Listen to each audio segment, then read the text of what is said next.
Thank you, Randy. So about a month ago, I received a call on my cell phone from a number I didn't recognize. So I answered it on the other end. Brad, Ray LaRue here from the New York Hockey Hall of Fame. He's got a real commanding voice. Never talked to the guy, but we had a great, awesome, great guy. Had small talk. He said, Brad, I want to tell you about this amazing event I've got planned for May 22nd. And he started listing the names. And I was like, oh my God. Actually, my grandpa Steve, his favorite team was the Islanders. So I had all these posters of these players. He's telling me, I idolize these people. I had their hockey cards. And he's going on and on. He's throwing Herb Brooks in there. I'm like, Rennie, okay, I'll sponsor a table, for sure. Tell me what. He's like, and Brad CHARTRAND. And Brad CHARTRAND what? No, you're inducted into the Hall of Fame. I'm like, well, I guess it's good, add some grinders to the mix, in the Hall of Fame. It's a good call on you. It's like, no, it's not all about, goals and assists. It's about what you've done at youth hockey level. So it's really taken me a month to reflect, why am I here? Because I've always been a hockey underdog. I would never believe that I'd be in a position to be giving a speech at a Hall of Fame induction. And now that I'm a youth hockey coach, as an underdog in everything that we do, you have to say, we did an analysis, that we're with the kids 6% of the time. Teachers are with the kids maybe 10 to 12% of the time. The rest is on the parents. So the number one mentor and coach in a kid's life is their parents. And parents sometimes push on the coaches. No, it's the parents. So I really was fortunate to have unbelievable parents, and it's actually fitting that they sang "O Canada" with me. But I want to talk a little bit about how influential they were and this role of an underdog. So grew up obviously in Canada, in Winnipeg, Manitoba, and my parents were not hockey people. My dad was an accomplished high school basketball coach. My mom was not Olympic, but she actually held the provincial record in the 200 meter for sprinting. So they were athletes, but not hockey people. So here I am as a 7-year-old, December birthday. I had never skated before. And I said, Mom, Dad, I want to play hockey. Well, that's a tough one in Canada, right? It's a little bit like child abuse, I suppose, in some regards. But and their friends are saying that my dad said, you were washed up before you began. So, anyways, they're like these good parents. They throw me in with the Dragon Lady of Hockey, Val Johnston. Obviously, Dragon Lady of Hockey. I actually went back and got some Winnipeg Free Press clippings.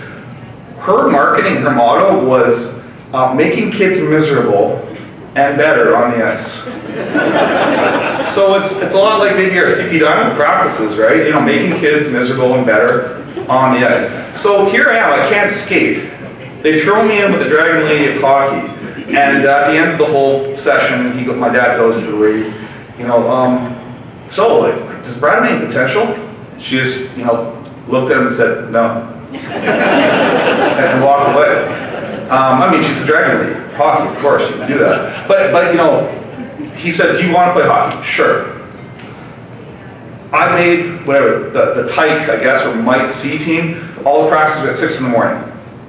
If we go to a tournament and we get an 8 o'clock game, I got parents, call the commissioner, call the tournament organizer, we've got an 8 o'clock game, 6 o'clock games. And my dad made me a rink in my backyard. It took me to all these things. And as a parent, I'm thinking, how easy would it have been for them to say, let's do something else. So Mom, Dad, I just have to say thank you for sticking it through for me. Yeah, thank you.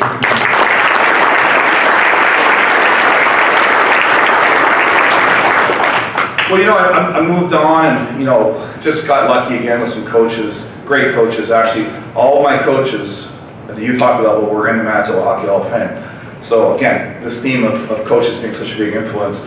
Won some Canadian championships, went to the Canadian Nationals every year.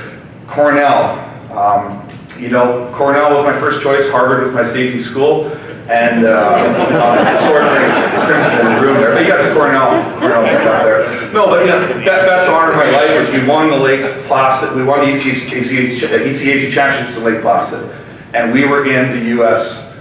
locker room with the Herb Brooks plaque outside. It was the best thing in my career. So, seeing these videos, even though I'm Canadian, now American, still means a lot to me. That Lake Placid was such an experience. Got super fortunate, again, met some great people, had more than a cup of coffee in the NHL, had a great career. All I wanted was one game, and I kind of made a career of it. But fast forward to today, I want to talk a little bit about youth hockey.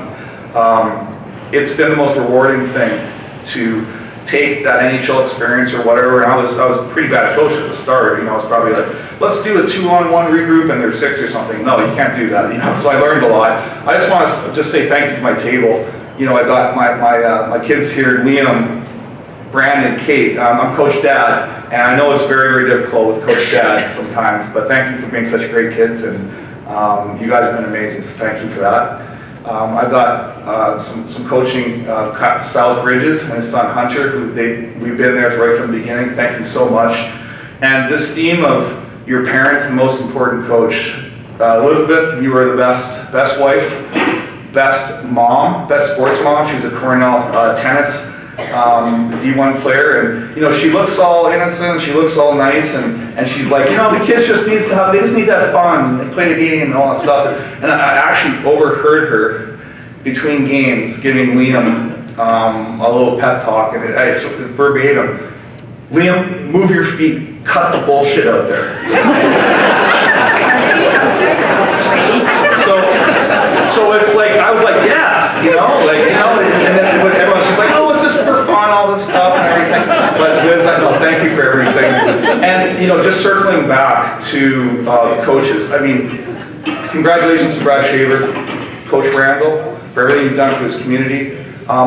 Rusty Gallagher, thank you. Josh Pemrick, who I ran into, obviously, with his sister here, we were there from the beginning too. Kyle Zamboni, kid, thank you so much. And I will just say that New York State hockey has never been stronger, and it's because of the work that all these coaches have done. But the inductees, I mean, if it wasn't for the groundswell that you guys provided, New York State would not be as strong. And we're right up there with Minnesota, Massachusetts. I'm honored to be here, be part of New York State hockey. Thank you.